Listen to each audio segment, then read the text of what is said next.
some of them off of Pinterest and everything. I personally didn't really find these that creepy, but maybe that's just me. Let me know if you found them creepy. What else did I want to say? Oh yes, you might be wondering which location we're in right now. So if you've seen my videos, I'm pretty sure I've done plenty on my balcony. You know that this is my balcony. This is the smaller one. So there's a tiny little roof above me and my window is right behind you, literally. But also, I thought that it would be cooler to film this video outside in the dark, just to kind of add to the feeling of this video, to make it a little bit more creepy for you guys. Although now I'm realizing I'm probably just creeping out myself, because I'm the one who has to tell the stories and I'm the one who has to be outside while you're like snuggled in your bed, safe and sound. So also, I'm not sure if you can hear, but it's raining. I wouldn't say it's like pouring, but it is drizzling a little bit.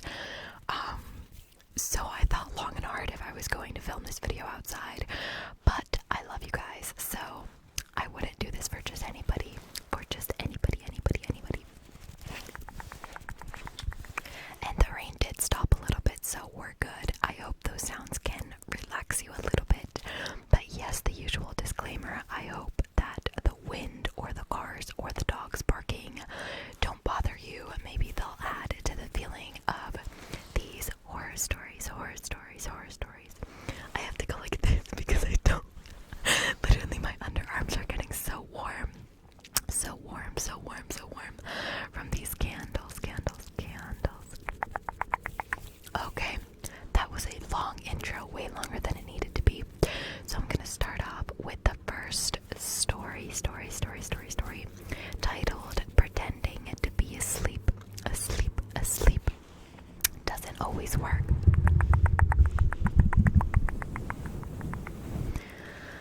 A young boy is sleeping in his bed on a usual night.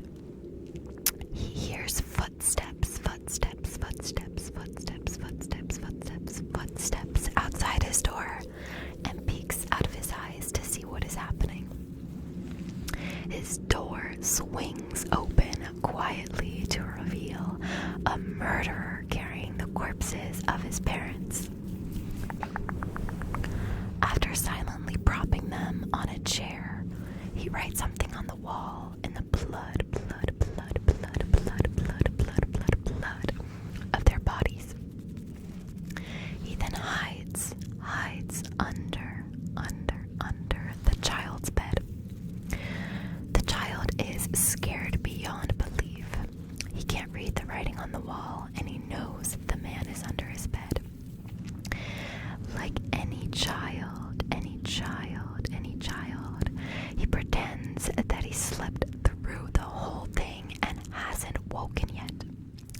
He lays as still as the bodies, quietly hearing the breaths from under his bed.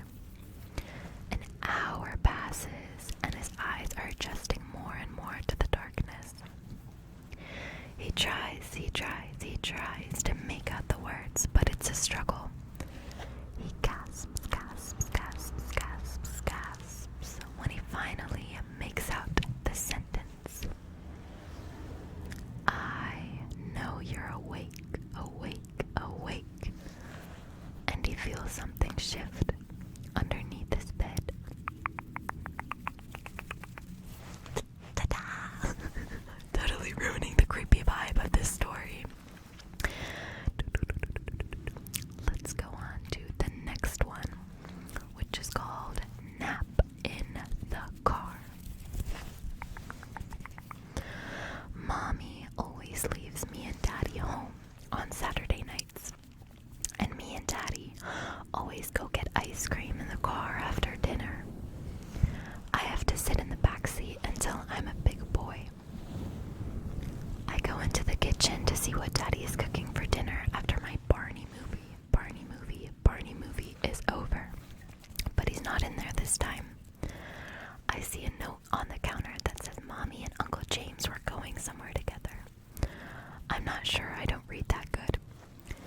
But I go find Daddy in the garage.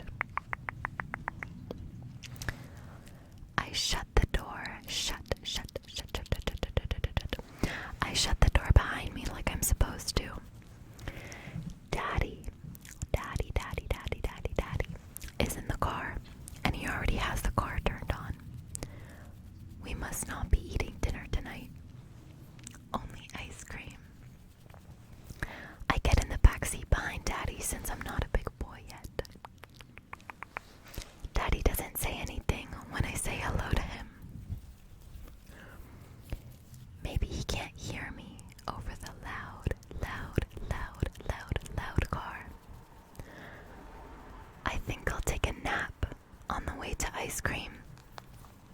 I feel kind of sleepy. So for anybody who didn't get that story, basically, I'm not sure if the mom and Uncle James had an affair or if they just went away together and the mom is leaving the dad. But basically the dad, how do I say this? It sounds so bad. He went into the car. He probably left his door open because if you turn the motor on and the garage door is still closed, then you will get a carbon monoxide poisoning. I don't even know how you say that in English. And one of the many symptoms of that is getting sleepy at first until you just kind of die. So basically they both died. Yeah. Great story. Let's move on. Next one is called So I Lost My Phone. Last night, a friend rushed me out of the house to catch the opening act at a local bar's music night. After a few drinks, I realized my phone wasn't in my pocket.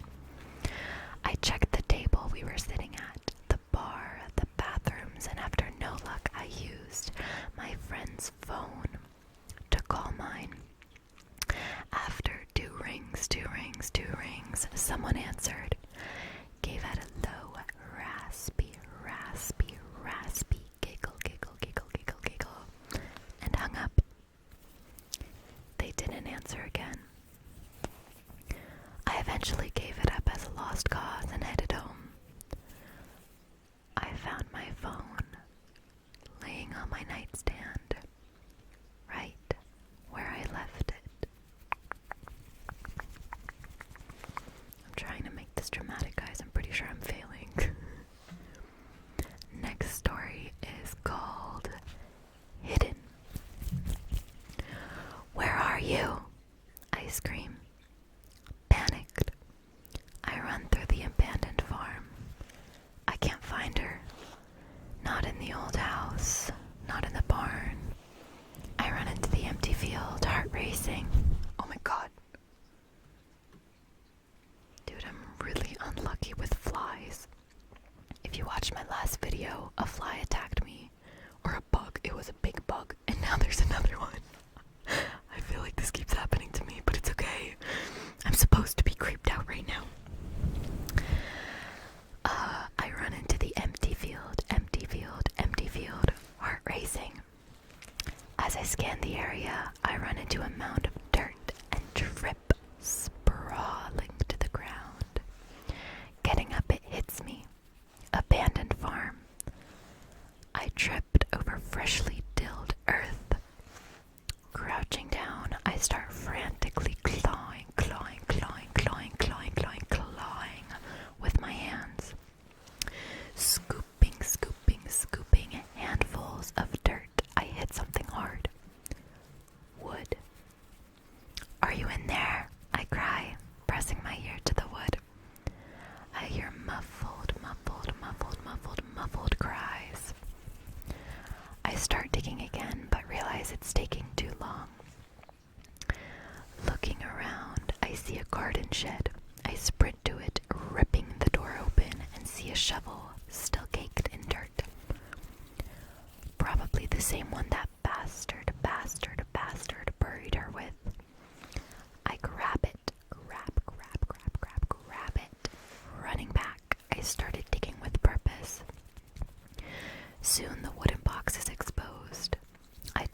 shovel and rip open the crate. She stares back at me, eyes wide, wide, wide, bound, but alive. I sigh with relief. Thank God. I reach into my bag, pulling out my rag and chloroform. I crouch down, placing it over her face. She struggles and faints. I toss her over my shoulder. Ah, hell, my brother says as I walk back to the truck with a smirk. You found her. Yep, you almost had me though. I laugh. All right, my turn. Where did you put her? I gesture to the creek area. Somewhere over there. Drowning's an issue though. Jerk, he says, running off. I smile, watching him go. I love, love, love, love, love adult hide and seek. That's just weird. Why would someone do that? Okay, for anybody that doesn't know, chloroform is like a chemical that most people use. Not most people, I hope most people don't do this, but it makes you faint. Basically, you lose your consciousness, and she just held a rag in front of her nose and she had to breathe it in, so she fainted. Alrighty, and next story is called My Daughter Learned to Count. My daughter woke me around 11:50 last night. My wife and I had picked her up from her friend Sally's birthday party, brought her home, and put her to bed. My wife went into the bedroom to read while I fell asleep watching the Braves game. Daddy, she whispered, tugging my shirt sleeve. Guess how old I'm gonna be next month? I don't know, beauty, I said as I slipped on my glasses. How old? She smiled and held up 4 fingers. It is 7:30 now. My wife and I have been up with her for almost 8 hours. She still refuses to tell us where she got them. Does anyone else find that extremely disturbing? Where did she get 4 fingers? Okay, let's move on, guys. Next one is called The Girl in the Photograph. One school day, a boy named Tom was sitting in class and doing math. It was 6 more minutes until school let out. As he was doing his homework, something caught his eye. His desk was next to the window, and he turned and looked to the grass outside. It looked like a picture. When school was over, he ran to the spot where he saw it. He ran so fast that no one else could grab it. He picked it up, He picked it up and smiled. It had a picture of the most beautiful girl he had ever seen. She had a dress with tights on, and red shoes in her hands was formed into a peace sign. She was so beautiful he wanted to meet her, so he ran all over the school and asked everyone if they knew her or have ever seen her before. But everyone he ever asked said no. He was devastated. When he was home, he asked his older sister if she knew the girl, but unfortunately, she also said no. It was very late, so Tom walked up the stairs, placed the picture on his bedside table, and went to sleep. In the middle of the night, Tom was awakened by a tapping on his window. It was like a nail tapping. I'm pretty sure they don't mean these kind of nails, but that's okay. He got scared. After the tapping, he heard a giggle. He saw a shadow near his window, so he got out of his bed, walked toward his window, opened it up,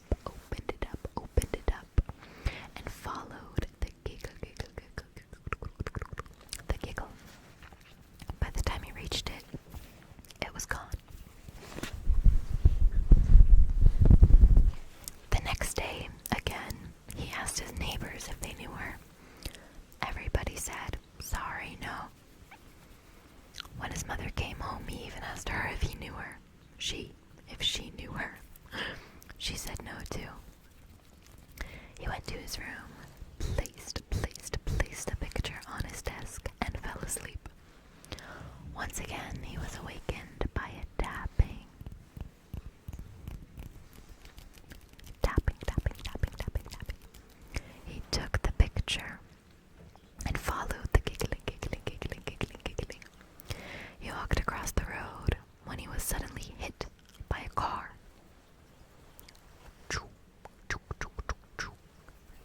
He died instantly, picture in hand.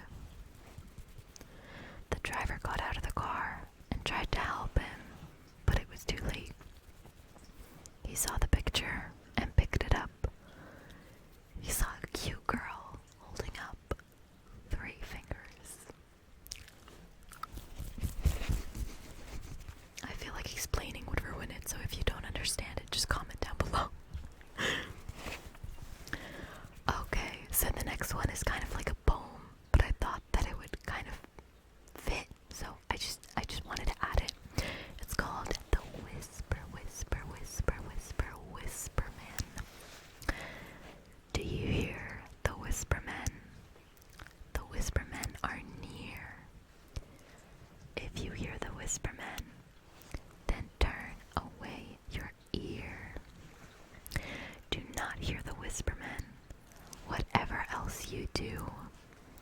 For once you've heard the whisper men, they'll stop and look at you. If you hear the whisper men, and you are in their sight, the presence of the whisper men will mean for you good night. Don't ignore the whisper men. They're not just in your head. Be fearful of the whisper men. Ignore them, and you're dead.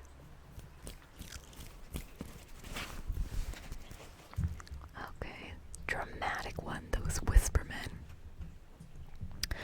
Okay, I only have one more, and it's not really like a short story. It's like 2 sentences, but I thought I'd add it anyway.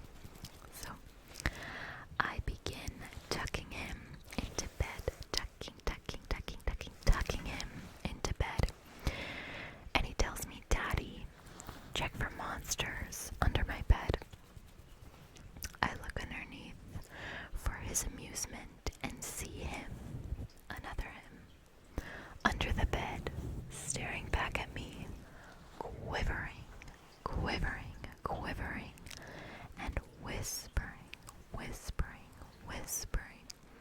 "Daddy, there's somebody on my bed."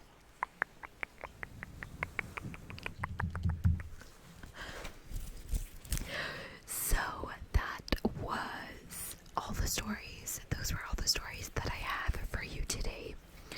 I hope they creeped you out just a